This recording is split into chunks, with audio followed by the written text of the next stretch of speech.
Divine के YouTube channel में आपका हार्दिक स्वागत है।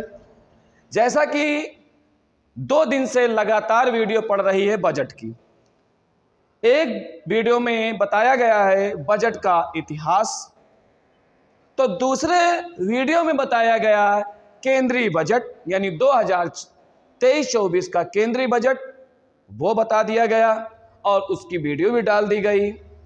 उसको आप पढ़िए, समझिए। उसके बाद आज जो हम तीसरा वीडियो लेकर आए हैं वो मोस्ट वीडियो माना जाएगा। क्यों माना जाएगा? क्योंकि जिस प्रदेश में हम रहते हैं वो प्रदेश है उत्तर प्रदेश, और उस उत्तर प्रदेश का बजट 23-24 का, उसका अध्ययन आज हम लोग करेंगे। उसमें किस प्रकार से बजट पेश हुआ, बजट किसने पेश किया, कितने रुपए का बजट पेश हुआ, बजट में क्या क्या रखा गया, उन समस्त चीजों का अध्ययन करेंगे और बड़ी बारीकी से अध्ययन करेंगे, नहीं तो हम लोग समझ नहीं पाएंगे। हम अधिक से अधिक बताने का प्रयास करेंगे। चलो भाई, शुरू करते हैं आपका बजट का तीसरा वीडियो, उत्तर प्रदेश का बजट 2023-24।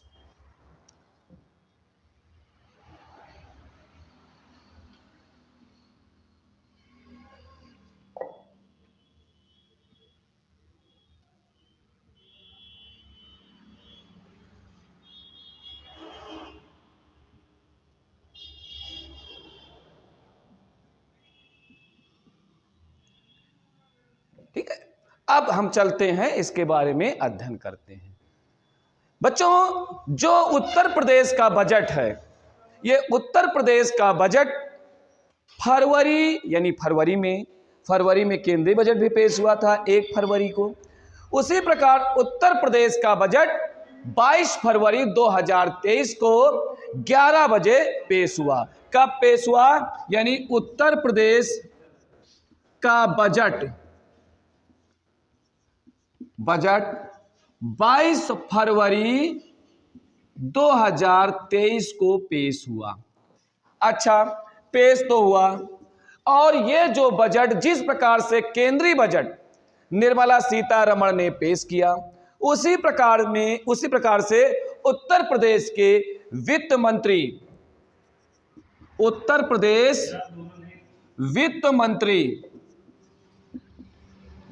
मंत्री सुरेश खन्ना ने पेश किया था। किसने? सुरेश खन्ना ने पेश किया।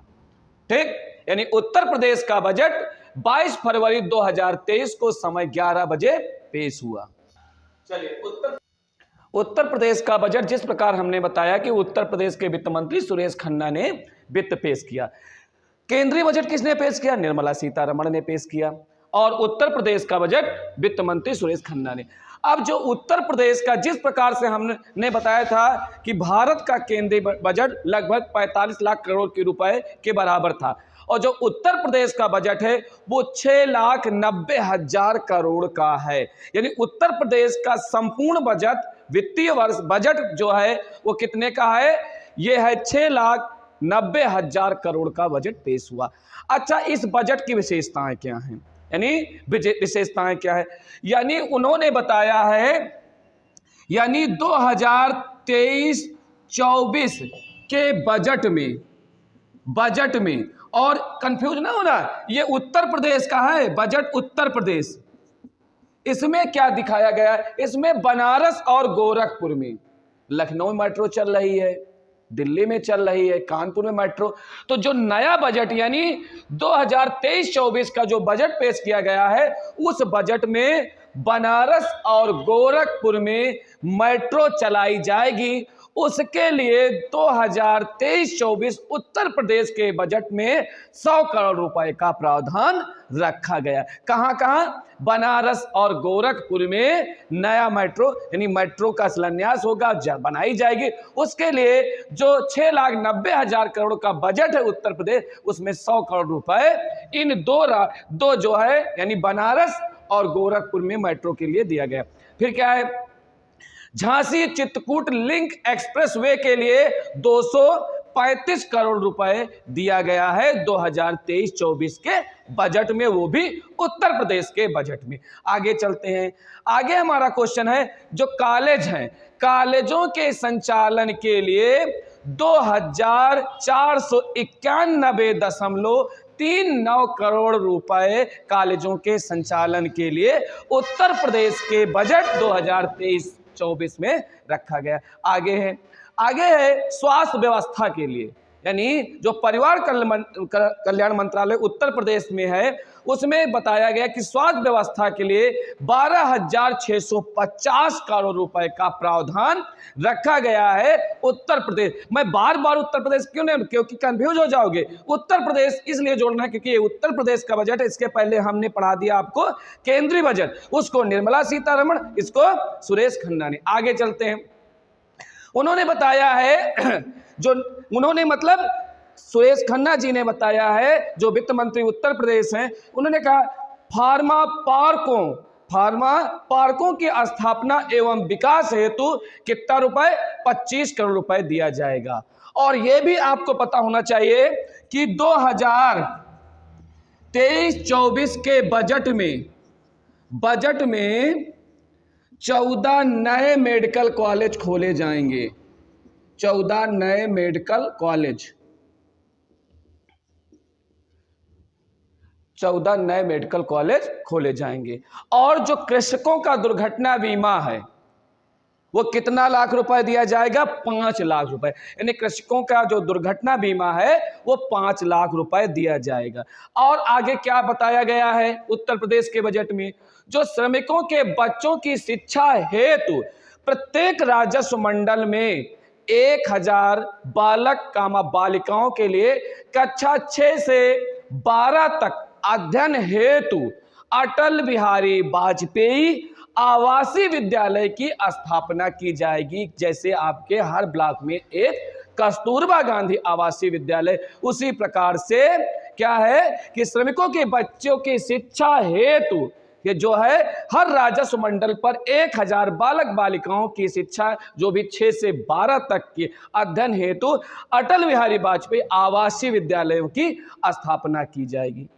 और आगे क्या बताया गया है 2023-24 के बजट में उत्तर प्रदेश में बताया गया है कि जन्म से दिव्यांग बालिकाओं के लिए, जो जन्म से दिव्यांग बालिकाएं होती हैं उनके लिए एक मुफ्त 50,000 रुपए दिया जाएगा 18 वर्ष पूरा होने पर। दिव्यांग केवल बालिकाओं, वो भी जन्म से जो हैं। आगे क्या दिया गया, अब केंद्र सरकार की एक योजना है उज्ज्वला योजना। उज्ज्वला योजना के तहत उत्तर प्रदेश सरकार क्या करने जा रही है कि उज्ज्वला योजना के लाभार्थियों के लिए निःशुल्क कुकिंग गैस सिलेंडर के रिफिल हेतु 3047 करोड़ रुपए उत्तर प्रदेश सरकार के वित्त मंत्रालय के द्वारा, यानी सुरेश खन्ना जी द्वारा निर्धारित किया गया। कितना, 3047 करोड़ रुपए की व्यवस्था की गई। और जो आंगनबाड़ी कार्यकर्ताएं होती हैं, आंगनबाड़ी के माध्यम से बाल विकास पुष्टाहार, यानी पुष्टाहार उत्पादन इकाइयां, विभिन्न इकाइयां हैं जो बाल विकास पुष्टाहार में सहयोग कर रही हैं। ये उसी में एक नेफेड के माध्यम से टेक होम राशन लागू किया जाएगा, यानी टेक होम राशन लागू किया जाएगा। ठीक, आगे आंगनबाड़ी की जो कार्य करती हैं, आंगनबाड़ी की जो होती है टीचर यानी कार्यकर्ती उनको कहा जाता है, आंगनबाड़ी की जो कार्यकर्तियां होंगी उनके आयुष्मान भारत के अंतर्गत 25 करोड़ रुपए के बीमा का जो है प्रावधान रखा गया है। वो भी कब, उत्तर प्रदेश के बजट 2023-24 में रखा गया। आगे न्यायालय परिषद, जिला सत्र न्यायालय आपका जानते हो हाई कोर्ट भी है, कहाँ, प्रयागराज। तो न्यायालयों के परिसर के निर्माण हेतु 700 करोड़ रुपए की व्यवस्था की गई है। काहे में, 2023-24 के बजट उत्तर प्रदेश में ये व्यवस्थाएं की गई। आगे चलते हैं। और उत्तर प्रदेश के, इसलिए हम ज्यादा चीजें लिख नहीं रही, आप वीडियो को रोक रोक कर आप पढ़िए भी, ठीक है। वनावरण एवं वृक्षारोपण के लिए उत्तर प्रदेश सरकार नई नई योजनाएं चलाएगी। कौन सी नई नई योजनाएं चलाएगी। उनके माध्यम से हरित क्रांति, हरित वातावरण, वृक्षारोपण आदि की योजनाएं चलाएगी। कौन से? ये आपके बजट 2023-24। वर्षा काल यानी जब बारिश का समय होगा उत्तर प्रदेश में, आप जानते हो ना सबसे ज्यादा बारिश उत्तर प्रदेश में कहां होती है? मथुरा में होती है। तो कहा गया है वर्षा काल 2023 में उत्तर प्रदेश सरकार 35 करोड़ पौधे लगाएगी। कितना? 35 करोड़ पौधे लगाएगी। कौन? उत्तर प्रदेश सरकार। कब? वर्षा काल के समय लगाएगी। आगे क्या कहा गया है? उत्तर प्रदेश टूरिज्म विभाग यानी उत्तर प्रदेश इको टूरिज्म के विकास हेतु कितना है? 10 करोड़ रुपए की व्यवस्था की जाएगी। चलिए आगे देखते हैं। अभी जैसे केंद्र सरकार के वित्त मंत्रालय ने, निर्मला सीतारमण जी ने सप्तऋषि मॉडल तैयार किया और कितने 7 स्तंभ बताए हैं, उसी प्रकार उत्तर प्रदेश सरकार ने भी जो बजट पेश किया है उसके 4 स्तंभ बताए हैं। वो 4 स्तंभ कौन कौन से हैं? अस्थापना का विकास पहला पॉइंट है। दूसरा है जन स्वास्थ्य। क्या है? जन स्वास्थ्य। तीसरा है मानव संपदा एवं सामाजिक संस्कृति का विकास करना, तीसरा स्तंभ है। चौथा स्तंभ है कृषि एवं संबद्ध क्रियाकलापों का विकास। हम रिपीट मानते हैं कि उत्तर प्रदेश का जो बजट है वो 4 स्तंभों पर टिका हुआ है, जो 23-24 का बजट है। और जो केंद्र का बजट है वो 7 यानी सप्तऋषि मॉडल पे बनाया गया है। और उत्तर प्रदेश के 4 स्तंभ हम रिपीट मारते हैं। पहला है अवस्थापना का विकास, जन स्वास्थ्य, मानव संपदा एवं सामाजिक संस्कृति का विकास, कृषि एवं संबद्ध क्रियाकलापों का विकास करना। ये 4 स्तंभों पर पूरा उत्तर प्रदेश का बजट 23-24 का रहेगा। आगे चलते हैं।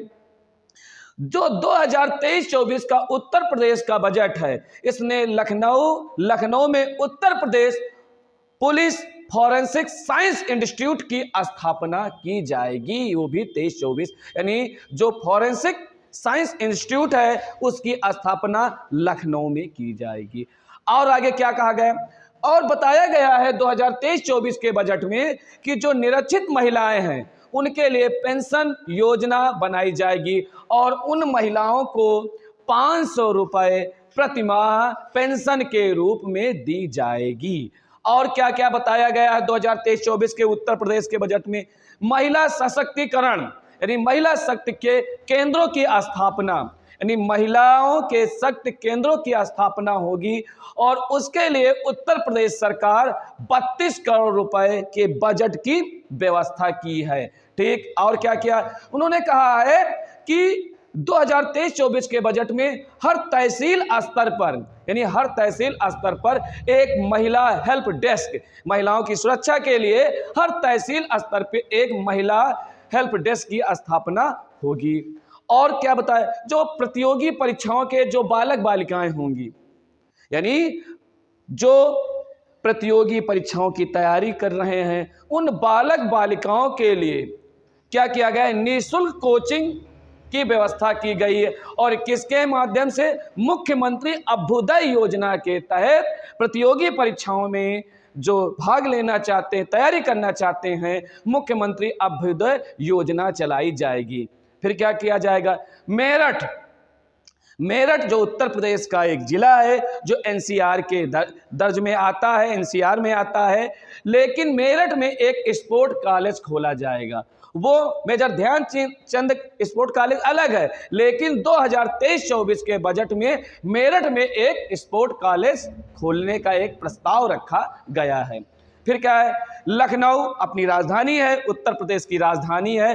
तो बच्चों, लखनऊ में अटल बिहारी वाजपेयी चिकित्सा विश्वविद्यालय की स्थापना का बनाने का प्रस्ताव रखा गया उत्तर प्रदेश के 2023-24 के बजट में।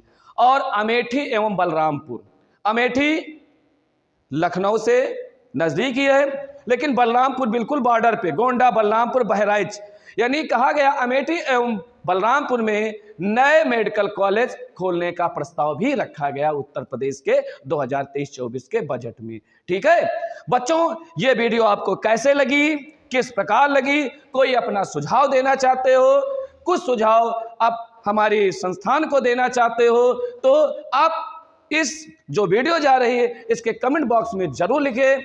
मैं आपके लिए अच्छी से अच्छी वीडियो लेकर आऊंगा। फिर मिलते हैं एक नए वीडियो के साथ। एंजॉय करते रहिए डिवाइन परिवार के साथ। जय हिंद, जय डिवाइन। दोस्तों, डिवाइन के यूट्यूब चैनल में आपका हार्दिक स्वागत एवं अभिनंदन है। दोस्तों, जैसा कि हमने इसके पहले बजट का एक चैप्टर पढ़ाया था, जिसमें हमने ये कहा था कि हम बजट को 2 पार्टों में पढ़ाएंगे। एक पार्ट होगा पूरा बजट का जो है पूरा इतिहास पढ़ाएंगे कि बजट की शुरुआत कैसे हुई, बजट आया कैसा, है ना, आया सबसे पहले बजट। हम वीडियो को हम डाल चुके हैं। इसका जो है फर्स्ट पार्ट आप हमारे जो है ये जो चैनल यूट्यूब चैनल है इसमें आप देख सकते हैं और पढ़ सकते हैं। तो आज हम जो है बजट का दूसरा पार्ट लेकर आए हैं, केंद्रीय बजट 2023-24। दोस्तों, जो ये बजट है हमने बताया था कि बजट को कहते क्या हैं, एक चमड़े का थैला। किस प्रकार से, चाहे वो किसी देश का बजट हो, किसी राज्य का बजट हो, किसी जिले का बजट। जिले का बजट का मतलब है कि किस प्रकार से जिले की पूरी व्यवस्था देखी जाए, या किसी छोटे तौर पे हम देख लेते हैं एक घर में जो बजट पेश होता है, यानी घर में एक बजट बनाया जाता है कि इस वर्ष हमारी फसल ऐसी होगी, अच्छी होगी, तो अच्छी फसल होगी तो हम इतना बचत करेंगे, बचत करने के बाद उसमें हम अपने खाने के लिए कितना रखेंगे, शेष जितना बचेगा हम किस प्रकार से उन चीज जो है उस शेष बचे हुए धनराशि से कैसे हम आगे चलेंगे, अपनी व्यवस्थाओं को पूरा करेंगे। उसी प्रकार से भारत हो या कोई भी देश हो अपना बजट पेश करता है। तो उसी प्रकार से जो हम बता रहे हैं केंद्रीय बजट। केंद्रीय बजट मैंने क्यों नाम दिया, क्योंकि हर राज्य अपने तरीके से अपना बजट भी पेश करते हैं। जैसे उत्तर प्रदेश ने भी अपना बजट पेश किया है, कोई राज्य अपना बजट पेश किया है, मध्य प्रदेश सरकार ने अपना बजट पेश किया है, तो वो राज्य अपना बजट अपने तरीके से पेश करता है। इसीलिए मैंने क्या नाम दिया, केंद्रीय बजट। केंद्रीय बजट होता क्या है, कौन पेश करता है, किस प्रकार से पेश करता है, क्या क्या उसमें शर्तें होती हैं, सब हम बताएंगे। सबसे पहले पहुंचते हैं हम कि बजट पेश कौन करता है। तो दोस्तों, बजट पेश कौन करता है, जिस प्रकार से हमने शुरुआत में ही कई वीडियो के माध्यम से जो संविधान की वीडियो बनी उसमें बताया है कि लोकसभा का जो बहुमत दल का नेता होता है, कौन होता है, प्रधानमंत्री। जब लोकसभा का बहुमत दल का नेता प्रधानमंत्री होता है तो प्रधानमंत्री क्या करता है कि प्रधानमंत्री राष्ट्रपति के आदेशानुसार कार्य करता है। अर्थात प्रधानमंत्री कौन होता है, अभी बताया हमने, लोकसभा के बहुमत दल का नेता। राष्ट्रपति उसको शपथ ग्रहण कराता है। उसी के साथ साथ यानी लोकसभा के बहुमत दल का नेता जो प्रधानमंत्री होता है, उसी के नीचे एक कैबिनेट मंत्रालय होता है, कैबिनेट होता है। तो उस कैबिनेट में विभिन्न प्रकार के मंत्री बनाए जाते हैं, स्वास्थ्य मंत्री, रेल मंत्री, शिक्षा मंत्री, ये बनाए जाते हैं। उसी में से एक विभाग है वित्त मंत्रालय। वित्त मंत्रालय, और वित्त मंत्रालय में एक होता है कैबिनेट मंत्री। वही कैबिनेट मंत्री क्या करता है कि एक वर्ष का बजट पेश करता है। कहां पेश करता है, संसद में, और संसद के किस क्षेत्र में, यानी लोकसभा में पेश करता है। तो वर्तमान में आप लोग जानते हो केंद्रीय वित्त मंत्री कौन है, निर्मला सीतारमण है। तो आपको यह अनुमान हो गया होगा कि वित्त मंत्री निर्मला सीतारमण जी हैं, तो उन्हीं क्या किया होगा, उन्होंने ही क्या किया होगा कि बजट पेश किया होगा। तो याद होना चाहिए केंद्रीय वित्त मंत्री निर्मला सीतारमण ने 1 फरवरी यानी 1 फरवरी 2023 को 1 फरवरी 2023 को निर्मला सीतारमण ने केंद्रीय बजट पेश किया संसद में, और संसद अंग और सदन, संसद के अंग लोकसभा, राज्यसभा, राष्ट्रपति और सदन कौन? उच्च सदन, निम्न सदन। उच्च सदन राज्यसभा जो कभी भंग नहीं होती, लोकसभा जो अस्थायी सदन है वो भंग हो सकती है। तो पेश किया किसने? निर्मला सीतारमण ने 1 फरवरी 2023 को 2023-24 का बजट संसद में पेश किया। और निर्मला सीतारमण ने क्या पेश किया? केंद्रीय बजट पेश किया। हम कह रहे हैं कि केंद्रीय बजट अलग, किसी राज्य का बजट अलग। अभी इसके बाद जो हम तीसरा वीडियो लेकर आएंगे, उत्तर प्रदेश का बजट लेकर आएंगे। ठीक है, तो निर्मला सीतारमण ने केंद्रीय बजट पेश किया। कौन से नंबर का? 23-24 का बजट पेश किया। उसके बाद एक और बहुत सी बड़ी बात है कि निर्मला सीतारमण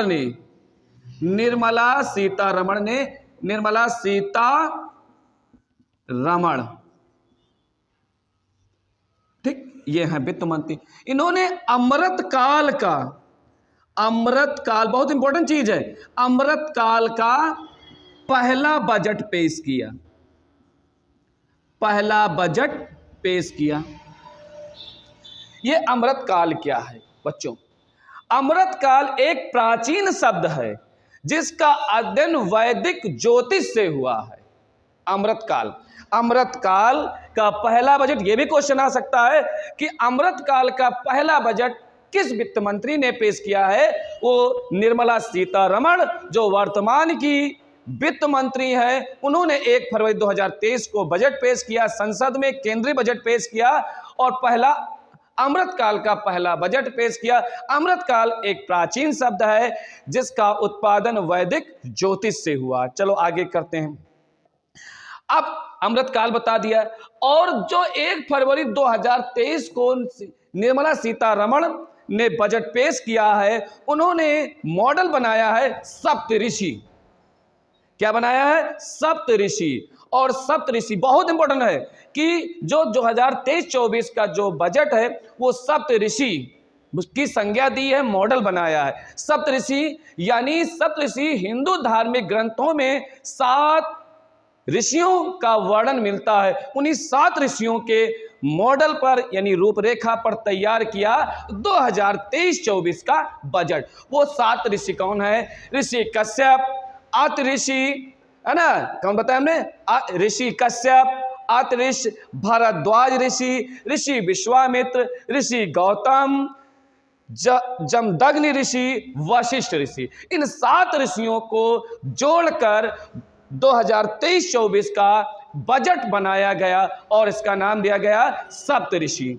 अब उसके बाद आगे चलते हैं। आगे हम आपको, चलिए, जिस प्रकार हमने आपको बताया कि भारत के जो 7 महान ऋषि हैं, उन ऋषियों पर हमने एक एक ऋषि के बारे में बताया और उन 7 ऋषियों की 7 प्राथमिकताओं के बारे में 2023-24 के बजट में निर्मला सीतारमण वित्त मंत्री ने पेश किया। और उन 7 स्तंभों को मैंने आपके सामने पेश कर दिया। ये 7 खंभे हैं। इन 7 खंभों के माध्यम से 2023-24 का जो बजट होगा, यही प्राथमिकताएं होंगी, सप्तऋषि प्राथमिकताएं। देखिए 1 2 3 4 5 6 7, और इन 7 ऋषियों के सप्तऋषि मॉडल पे तैयार किया गया और इस सप्त ऋषियों के माध्यम से 7 क्षेत्रों में प्राथमिकताएं, यही स्तंभ माने जाएंगे खंभे। कैसे? पहला खंभा है समावेशी विकास करना, यानी जो 2023-24 का बजट होगा उसमें समावेशी विकास होगा। और उसके बाद दूसरा जो स्तंभ है, खंभा है, वो योजनाओं को अंतिम व्यक्ति तक पहुंचाने का लक्ष्य रखा गया है 2023-24 के बजट में। तीसरा हमारा खंभा आता है बुनियादी ढांचा और निवेश है। और जो चौथा आता है क्षमताओं को उजागर करना, यानी भारत में जो युवा है उनकी क्षमताओं को कैसे हम अग्रसर कौशल विकास के माध्यम से आगे बढ़ाएंगे। जो पांचवा हमारा स्तंभ है वो हरित ग्रोथ करना, अधिक से अधिक जो हरित क्षेत्र में होंगे उनका विकास करना। छठवां स्तंभ है हमारा युवा शक्ति, यानी भारत के युवा शक्ति को अधिक से अधिक बढ़ाना। और जो लास्ट वाला है वित्तीय क्षेत्र। इन 7 प्राथमिकताओं, इन ढांचों पर पूरा क्या है 2023-24 का बजट पेश होगा। अब क्वेश्चन हमारा उठता है, जो 2023-24 का बजट है बच्चों, तो जो 2023-24 का बजट है उस पर व्यय बजट लगभग कितना है? लगभग एक आंकड़ा है 35 लाख करोड़ का बजट निर्मला, लगभग 35 लाख करोड़ का बजट निर्मला सीतारमण ने पेश किया है। तो बच्चों आगे चलते हैं, उन्होंने क्या बताया है? उन्होंने राजकोषीय घाटा जीडीपी, उन्होंने राजकोषीय घाटा जो जीडीपी है, ग्रॉस डोमेस्टिक प्रोडक्ट, सकल घरेलू उत्पाद में उन्होंने कहा है कि राजकोषीय घाटा है। तो राजकोषीय घाटा का जो अनुमान लगाया है वो 5.9%। यानी जीडीपी राजकोषीय घाटा 5.9% रहने का अनुमान लगाया है। कौन? निर्मला सीतारमण ने, जिन्होंने 2023-24 का बजट पेश किया। उसके बाद उन्होंने बताया है कि भारत की जो प्रति व्यक्ति आय है वो लगभग 1.97 लाख रुपए रहने का अनुमान। प्रति व्यक्ति क्या है पहले हम ये जानते हैं। प्रति व्यक्ति मतलब है कि उसका सूत्र होता है यानी नेशनल इनकम बटे कुल जनसंख्या, यानी भारत की राष्ट्रीय आय कितनी है उसके बाद भारत की जनसंख्या कितनी है, यानी कुल राष्ट्रीय आय से भारत की जनसंख्या को भाग दे देने पर, जब एक हम उदाहरण के लेते हैं, जैसे हमारी राष्ट्रीय आय मान लीजिए कि 1000 रुपए है और भारत की जनसंख्या कितनी है हम 100 मान लेते हैं, यानी नेशनल इनकम कितनी है 1000 और 100 रुपए, वो सॉरी 100 क्या है व्यक्ति, तो 0 से 0 जब काट देते हैं तो 10 रुपए, यानी भारत की जो प्रति व्यक्ति आय हो वो 10 रुपए है। तो उसी प्रकार से जो 2023-24 का बजट निर्मला सीतारमण ने पेश किया है, उन्होंने बताया है कि प्रति व्यक्ति आय लगभग 1.97 लाख रहने का अनुमान है। और 2023 की जो बजट पेश किया देश 24 का, उन्होंने बताया है कि जहां पर 7वीं अर्थव्यवस्था के रूप में भारत की अर्थव्यवस्था थी, उसी प्रकार आज वर्तमान में भारत 5वीं अर्थव्यवस्था के रूप में श्रेष्ठ पायदान पे लगातार बढ़ती हुई जा रही है। इसका सबसे बड़ा श्रेय है कि हमारा पड़ोसी देशों से और पड़ोसी देश के साथ साथ विदेश, यानी जो 7 समंदर पार से अमेरिका है और इधर रूस है, इनसे आपसी समझौता होना, यानी आपसी समझौता। और जो आपके महान प्रधानमंत्री हैं, हम माननीय कहेंगे, श्रेष्ठ कहेंगे उनको, मोदी जी, उन्होंने किस प्रकार से पड़ोसी देश हो या अमेरिका हो या इन देशों से किस प्रकार से समझौता कर करके भारत को अग्रसर विकास की ओर लगाया है। तो आगे चलते हैं, यानी भारत 5वीं अर्थव्यवस्था के रूप में बहुत तेजी से आगे बढ़ रहा है।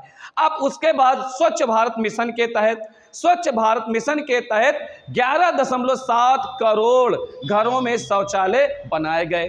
ठीक है, स्वच्छ भारत के तहत। और अनुसूचित जनजातियों के लिए, आपको पता होना चाहिए, अनुसूचित जनजातियों के लिए प्रधानमंत्री पीवीटीजी लागू किया जाएगा, जिस पर 15,000 करोड़ रुपए खर्चा किया। अनुसूचित जनजाति सबसे ज्यादा कहां है? मध्य प्रदेश में और उत्तर प्रदेश के सोनभद्र में। आगे चलते हैं, उत्कृष्ट, यानी अगला लेते हैं, उत्कृष्ट पुस्तकों के लिए राष्ट्रीय डिजिटल बाल किशोर पुस्तकालय की स्थापना की जाएगी, वो भी किस बजट में? 2023-24 के बजट में।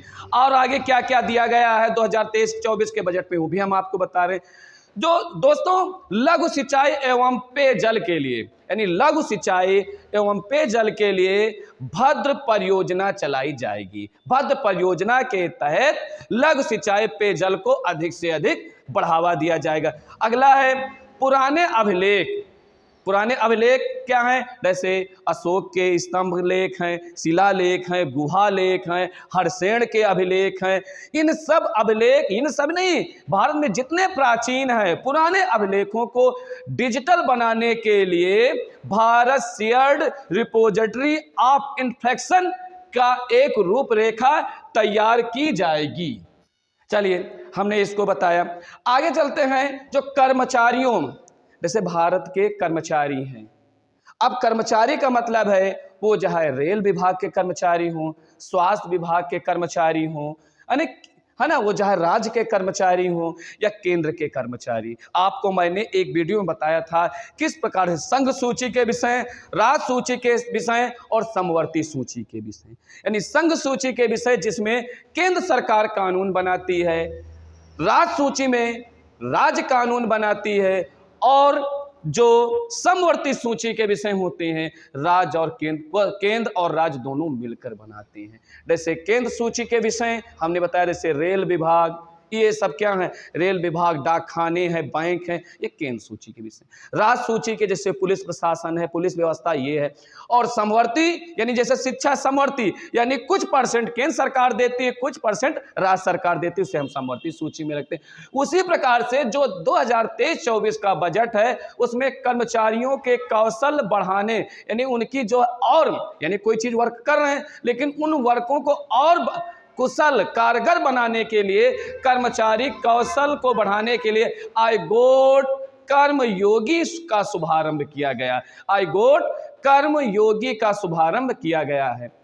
अब क्या है, और बजट में क्या क्या है, न्यायालयों को वर्तमान में 25 उच्च न्यायालय हैं और एक सर्वोच्च न्यायालय है। पहले सर्वोच्च न्यायालय कहाँ था, आपके कलकत्ता में था, यानी कलकत्ता में था। उसके बाद किस प्रकार से 26 जनवरी को जब हमारा संविधान लागू हुआ उसके समय ही आ गया था दिल्ली में पहले न्यायाधीश जस्टिस हीरालाल जे कानिया। उसी प्रकार से भारत में वर्तमान समय में 25 उच्च न्यायालय हैं। उन उच्च न्यायालयों को डिजिटल बनाने के लिए, पुराने लेखा जोखा को हटाकर डिजिटल बनाना, कंप्यूटरीकृत बनाने के लिए क्या किया गया है नए बजट में, 2023-24 के बजट में, कि न्यायालय को डिजिटल बनाने के लिए करीब 7,000 करोड़ रुपए खर्च करेगी। कौन, जो नए बजट में पेश किया गया है उसमें 7,000 करोड़ रुपए खर्च किया जाएगा। अब उसके बाद क्या बताया गया है, आज़ादी का अमृत महोत्सव आपने मनाया, तो आज़ादी के अमृत महोत्सव के तहत एकल नई लघु बचत योजना के तहत महिला सम्मान बचत प्रमाण पत्र भी दिया जाएगा। ठीक, कौन से बजट में, 2023-24 के बजट में।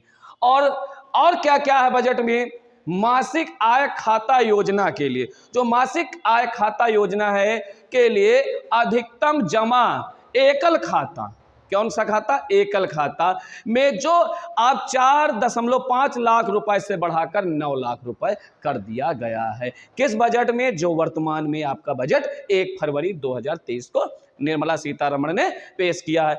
और उसी के साथ साथ जो संयुक्त खाते थे, जो संयुक्त खाते में 9 लाख रुपए से बढ़ाकर 15 लाख रुपए कर दिया गया है वर्तमान के बजट में। और इस बजट का जो लास्ट क्वेश्चन आता है, जो नई कर व्यवस्था में निजी आयकर की जो छूट की सीमा 5 लाख रुपए थी उसको बढ़ाकर 7 लाख रुपए कर दी गई। और ये किसमें की गई, जो नया बजट 2023-24 का बजट माननीय निर्मला सीतारमण जो वित्त मंत्री हैं उनके द्वारा ये सब चीजें पेश की गई हैं। तो हम दोस्तों बताएंगे कि किस प्रकार से मैंने बजट का पहला पार्ट, बजट का दूसरा पार्ट पढ़ाया है। जो मोस्ट इंपॉर्टेंट है इसको आप अधिक से अधिक शेयर करिए, अधिक से अधिक वीडियो को रोक कर पढ़िए, नोट करिए, और आने वाले जो आपकी वैकेंसी है उसमें एक सीट आपकी पक्की है। तो मिलते हैं एक नए वीडियो के साथ, तब तक के लिए पढ़ते रहिए डिवाइन के यूट्यूब चैनल को।